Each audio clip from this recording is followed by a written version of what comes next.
आदरणीय आगंतुकों का स्वागत। आज जिस घर पर बैठे हैं यही इसी क्षेत्र में आपके सामने उपस्थित सरोवर के किनारे और उधर बड़े बड़े वृक्ष के नीचे ही युगों पहले भगवान श्री कृष्ण ने गीता का अजर अमर कालातीत और कालजयी उपदेश दिया था। आज हम आपके लिए उसी विस्मय कार्य वृत्तांत का पुनः निरूपण करेंगे। ये कैसे हो सकते हैं? महाशोक की ये महापाप करने को हम तैयार हैं। राज्य और सुख के लोभ में हम अपने ही लोगों की हत्या करने को उतारू हो गए।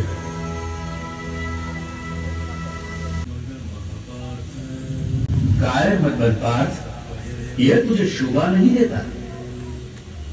हृदय की शुद्ध दुर्बलता को त्याग दे और उठ खड़ा हो जा। तू तो परंतप है। तेरा काम है शत्रुओं को हराना, बैरियों को मारना। इस देह में आकर हमारी आत्मा बचपन, जवानी, बुढ़ापा इन सभी अवस्थाओं को प्राप्त करती है और फिर एक देह से निकलकर दूसरे देह में चली जाती है। इस देह परिवर्तन को देखकर कोई भी धीर बुद्धि व्यक्ति कभी भ्रमित नहीं होता है अर्जुन। जैसे पुराने कपड़ों को उतारकर मनुष्य नए कपड़े पहन लेता है, उसी प्रकार आत्मा भी पुराने शरीर को त्याग कर नया शरीर धारण करती है। इस आत्मा को ना तो शस्त्र काट सकता है और ना आग इसे जला सकती है, ना इसे पानी भिगा सकता है और ना ही हवा उसे सुखा सकती है।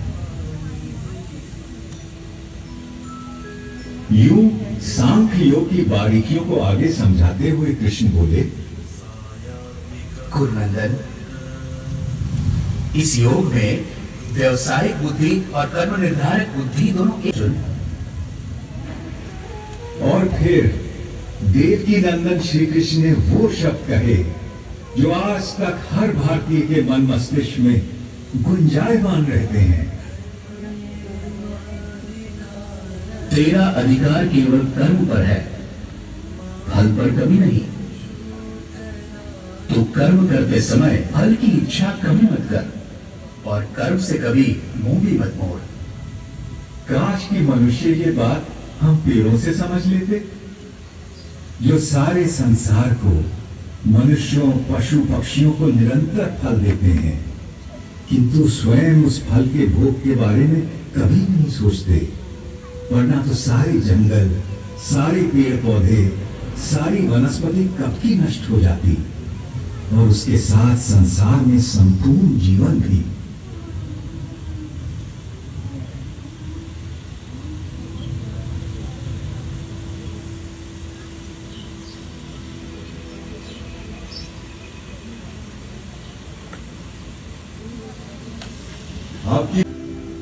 हम अपने मित्र भी स्वयं ही हैं और स्वयं ही अपने सबसे बड़े शत्रु भी। जो बहुत खाता है ना तो योग उसे मिलता है और ना ही उसे जो बिल्कुल नहीं खाता। ना ही बहुत सोने वाले को मिलता है और ना ही बहुत जागने वाले को। जो यथा योग्य खाता है, जो यथा योग्य पैदल चलकर विहार करने आता है, कर्म में यथा योग्य प्रयास करता है। जितना सोना चाहिए उतना सोता है, जितना जागना चाहिए उतना जागता है। ऐसे योगी का योग ही दुखों का नाश करता है। यही तो विलक्षणता थी श्री भगवान के उद्गारों की, जिसमें जीवन के प्रत्येक पहलू की बात समाहित थी। परंतु अर्जुन ने फिर एक प्रश्न किया। कृष्ण मन चंचल तो होता ही है, वो शक्तिशाली और कठोर आज्ञाकारी भी है। उसे बस में रखना तो हवा को रोक कर रखने जैसा कठिन लगता है मुझे। निसंदेह महाबाहो, निसंदेह मन बहुत चंचल है और उसे बस में करना बहुत कठिन। किंतु कहते अभ्यास और वैराग्य से इस चंचल मन को भी वश में किया जा सकता है। इस तरह श्री कृष्ण ने अर्जुन को आश्वस्त किया। वो मूर्ख लोग मेरा तिरस्कार करते हैं, मेरा महत्व घटाते हैं, जो ये समझते हैं कि ये समस्त भूत प्राणियों का महेश्वर और अजन्मा मैं इन सभी कार्यों को करने के लिए इस मानव देह पर आश्रित हूं। वो मेरे परम भाव, मेरे परमात्मा तत्व को न जानते हैं न पहचानते हैं, किंतु मैं पत्र, पुष्प, फल, जल, जो कोई भी मुझे भक्ति भाव से अर्पित करता है, मैं ऐसे भक्त का हर उपहार बिना किसी भेदभाव के स्वीकार करता हूं। ये सब जो आपने मुझे बताया है केशव, उसे मैं 100% सच मानता हूं। आपका रहस्य ना तो देवता जानते हैं और ना ही दानव। वैसा ही वो होता है। अर्जुन ने एक अंतिम प्रश्न किया। महाबाहु, ऋषिकेश, केशिनी शूदन, मैं संन्यास का और त्याग का तत्व भी जानना चाहता हूं। इनमें से सचमुच कौन सा हितकारी है, ये भी समझना है मुझे। कवि, मेधावी और विद्वान एक बात अच्छी तरह से जानते हैं कि संन्यास उन कर्मों का परित्याग है जो फल की कामना से किए जाते हैं, और दूसरे विवेचक सभी कर्मों के फल के त्याग को ही त्याग मानते हैं। सात्विक कर्ता वो है जिसमें आसक्ति नहीं होती, जो अहमवादी नहीं होता, जो धैर्य और उत्साह से भरा होता है, जो काम के पूरा होने ना होने में सिद्धि असिद्धि में भी निर्विकार रहता है। इसलिए हे पार्थ, तू सभी धर्मों का त्याग करके मेरी शरण में आ, मैं तुझे सब पापों से मुक्त कर दूंगा। तू शोक मत कर। पांडव श्रेष्ठ महाबाहु अर्जुन। अर्जुन, आपकी कृपा से मेरा भ्रम नष्ट हो गया है, स्मृति वापस लौट आई है, संदेह दूर हो गए हैं, और अब मैं दृढ़ हूं कि अब से देखते उनके अनंत आंख, असंख्य चेहरे, अनगिनत हाथ हो गए जिनमें अगणित अस्त्र शस्त्र सज्जित थे। कोई ऐसी देवी देवता, भगवान, गंधर्व, यक्ष, अप्सरा न थे जो उनमें विद्यमान न हो। वो अनादि अनंत अखंड अछेद अवेद थे। सहस्त्रों सूर्यों का तेज उनमें दमक रहा था, और एक गोल घूमती गूंजती वाणी दशों दिशाओं से गुंजायमान थी।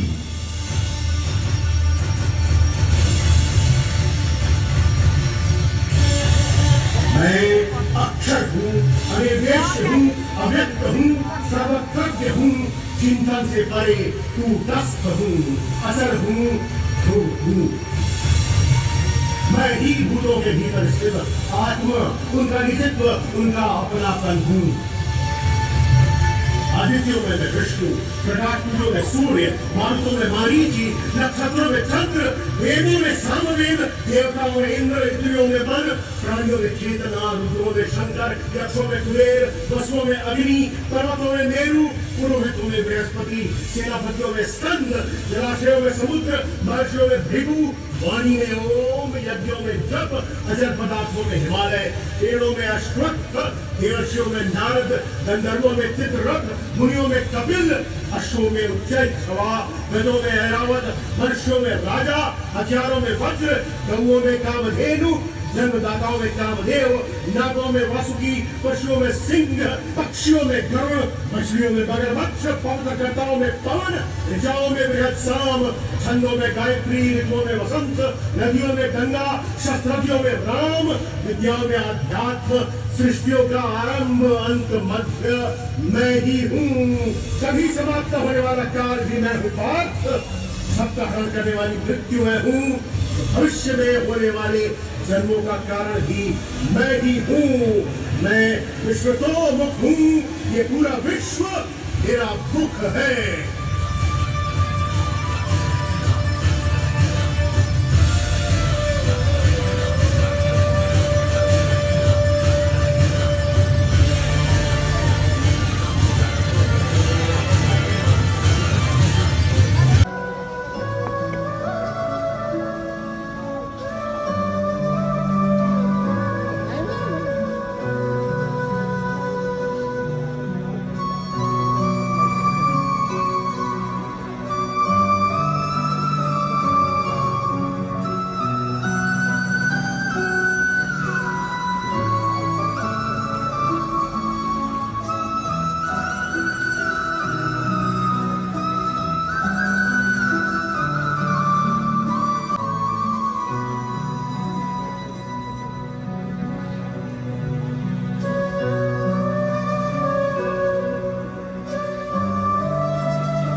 नमस्कार। ज्योतिसर की पावन भूमि में आप सबका स्वागत है।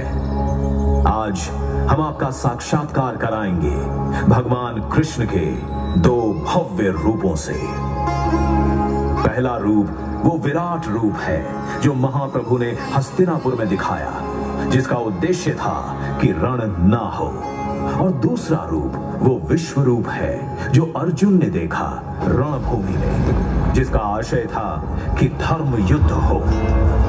परंतु इन दो रूपों से पूर्ण सृष्टि के आदिकाल से श्री हरि ने धर्म की रक्षा हेतु हर काल में अवतार लिया। और यहीं से शुरू होगी हमारी आज की ये दर्शनीय मल्टीमीडिया प्रस्तुति।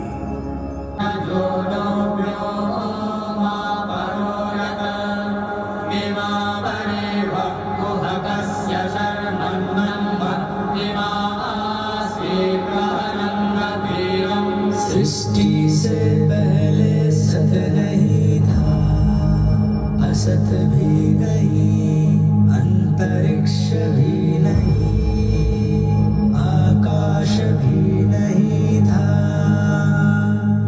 छिपा था क्या, कहाँ, किसने ढका था? उस पल तो अगम अटल जल भी कहाँ था।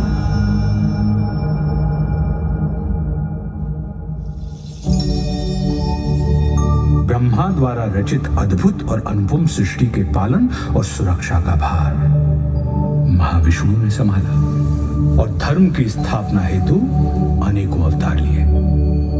इन अवतारों ने कभी मार्गदर्शन किया और कभी प्रेरणा दी, और आवश्यकता पड़ने पर महासंहार भी किया। अद्भुत कथा है भगवान विष्णु के अवतारों की।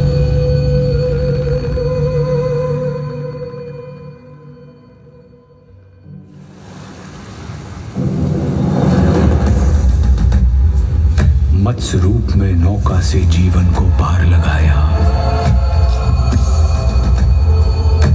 मंथन हेतु मेरु साधा कूर्म का रूप बनाया।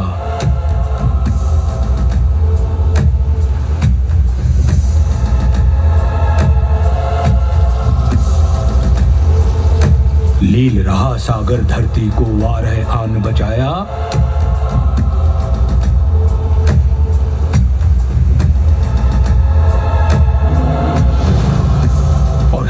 कश्यप को नियति तक नरसिंह ने पहुंचाया।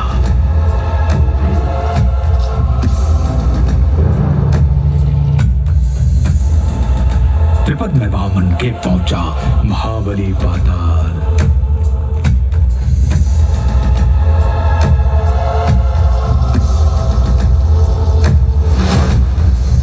अहंकार क्षत्रियों का भूला परशुराम बने काल।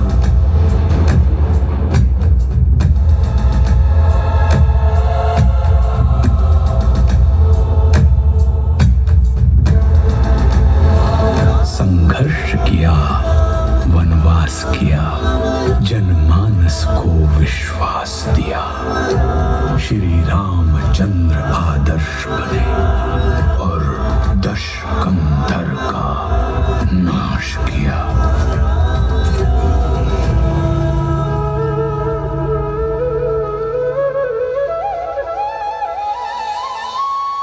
इन 7 आंशिक अवतारों के बाद महाविष्णु ने धारण किया पूर्ण अवतार।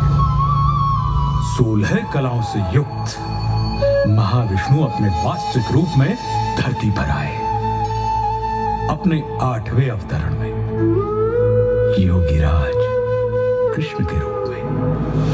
ये वो अवतार था जिसमें महाविष्णु ने प्रेम भी सिखाया और युद्ध भी, रास भी रचाई और रण भी।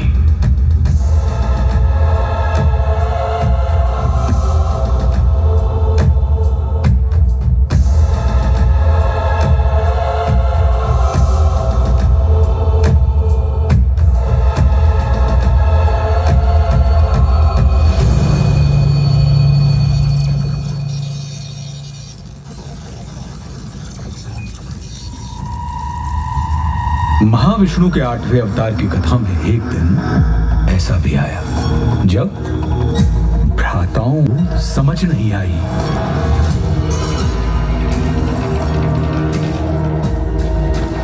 द्यूत हुआ, पाखंड हुआ, निर्लज्जता नृत्य प्रचंड हुआ, सीमाएं तोड़वाई गई, पांचाली सभा में लाई गई। अपमान हुआ जो नारी का, वो पूरे कुल पर भारी था।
से संरक्षण पाकर द्रौपदी ने संपूर्ण कौरव सभा में नारी अपमान की चेष्टा करने वाले हर व्यक्ति को चेतावनी दे डाली।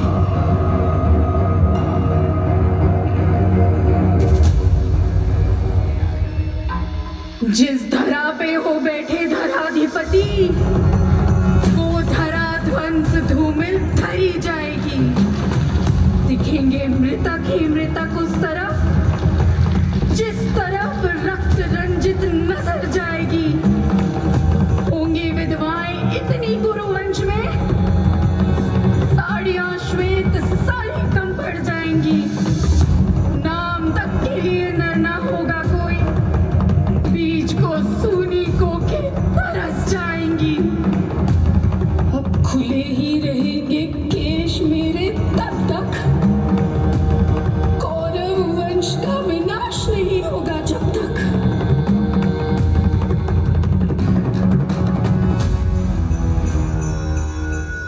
द्रौपदी के अपमान की घटना ने वो पृष्ठभूमि तैयार कर दी जिस पर महाभारत रचा गया। कौरव और पांडव अपनी अपनी सेनाएं संगठित करने में लगे। कृष्ण ने दुर्योधन के पास जाने का निश्चय किया। ये उनका युद्ध रोकने का अंतिम प्रयास था। और फिर हस्तिनापुर की सभा को संबोधित करते हुए वासुदेव कृष्ण ने कहा, दो न्याय अगर तो आधा दो, पर इसमें भी यदि बाधा हो तो दे दो केवल 5 ग्राम। रखो धरती अपनी तमाम, हम वहीं खुशी से खाएंगे, परिजन पर असी न उठाएंगे। दुर्योधन वह भी दे न सका, आशीष समाज की ले न सका। उल्टे हरि को बांधने चला, जो था असाध्य साधने चला। जब नाश मनुज पर छाता है, पहले विवेक मर जाता है। हरि ने भीषण हुंकार किया।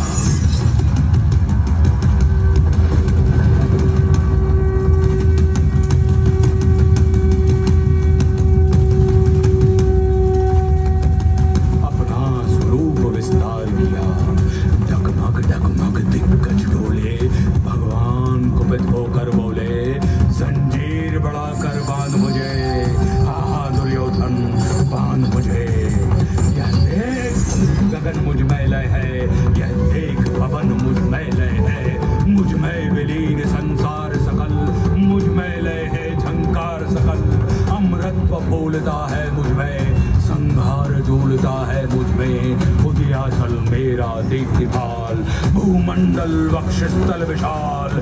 भुज पर दिबंध को घेरे हैं, मैनाक मेर पग मेरे हैं। और दिखते जो ग्रह नक्षत्र निखर, सब है मेरे मुख के अंदर। कांड देख, मुझ में सारा ब्रह्मांड देख।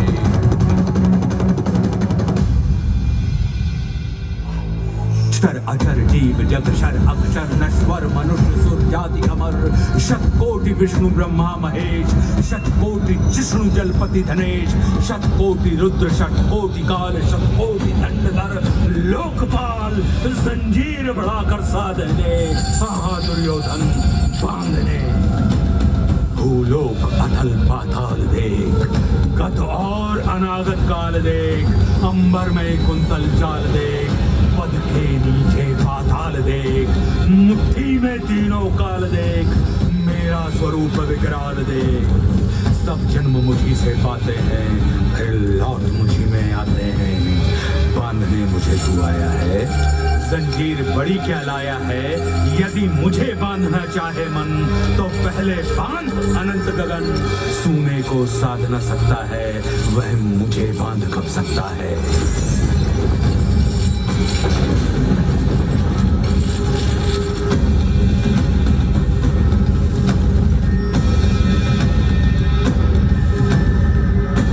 और चले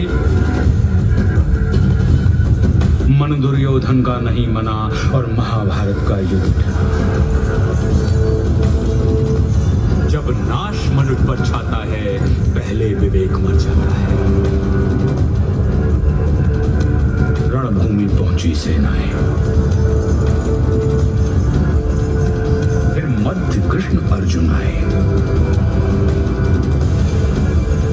अर्जुन ने देखे परिजन सब, शंका से भर आया मन तब। कोई गुरु तात कोई भ्राता, इन सबसे है मेरा नाता। गांडीव चलाऊं मैं कैसे, संबंध भुलाऊं मैं कैसे। घटनाक्रम ऐसा घटित हुआ, जब रण में अर्जुन व्यथित हुआ।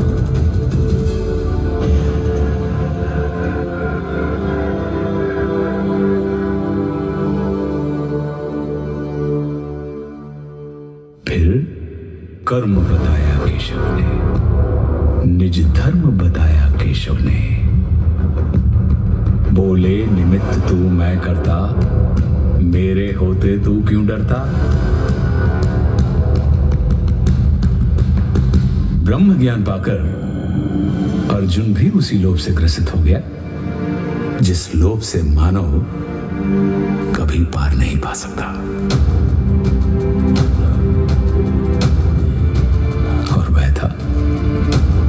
ईश्वर के विश्व रूप का दर्शन।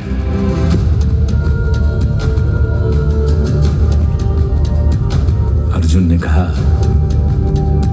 हे माधव, मन में संशय होता है, ये विश्व रूप क्या होता है।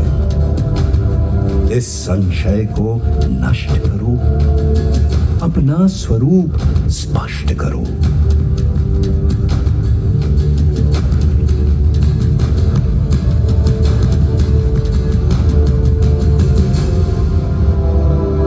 बोले हरि,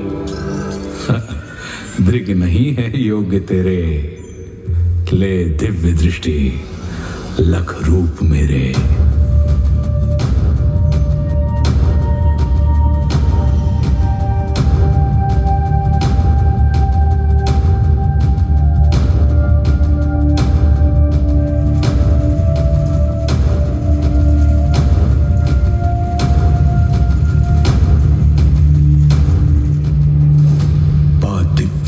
जो दिव्य दिखा,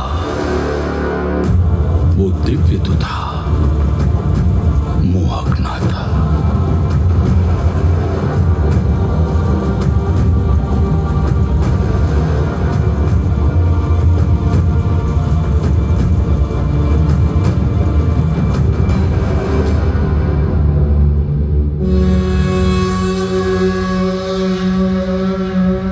वो रूप नहीं मुरलीधर का,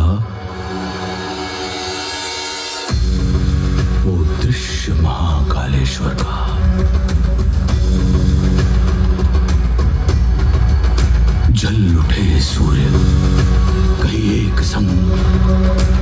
आज उठे श्वास में रण मृदंग, अनगिनत नेत्र मुख दांत उदर, गए लील विश्व आतंकित कर।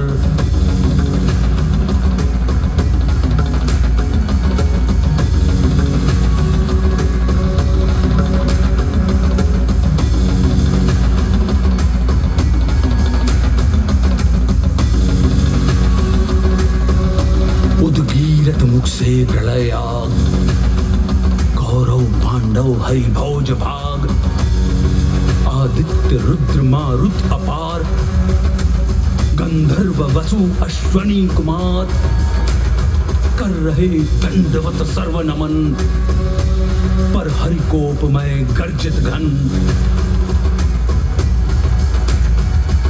सारी सृष्टि दाह गई अनल, जो शेष बचा ले गया करल।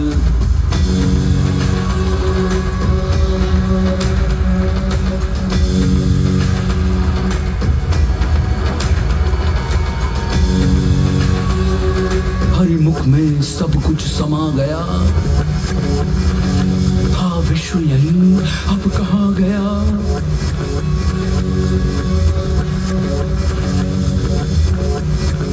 हरिमुख भक्षण को आतुर था, मुख एक नहीं शतकोटि मुख, प्रत्येक पार्थ के ही सम्मुख। ये उग्र रूप था जो दर्शित, थे लोक त्रय कंपित कंपित।